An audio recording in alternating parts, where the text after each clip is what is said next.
Når vi skal være helt officielle, Tove Ditlevsen. Hvorfor skal vi det? Ja, Tove Ditlevsen, min nekrolog. Jamen, der er der noget ærgerligt i, man aldrig får sin nekrolog.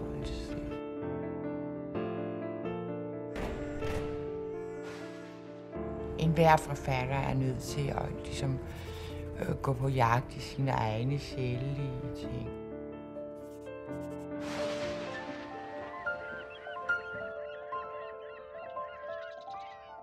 Jeg kan godt lide at sådan fordybe mig i det at være alene og i mit indre liv.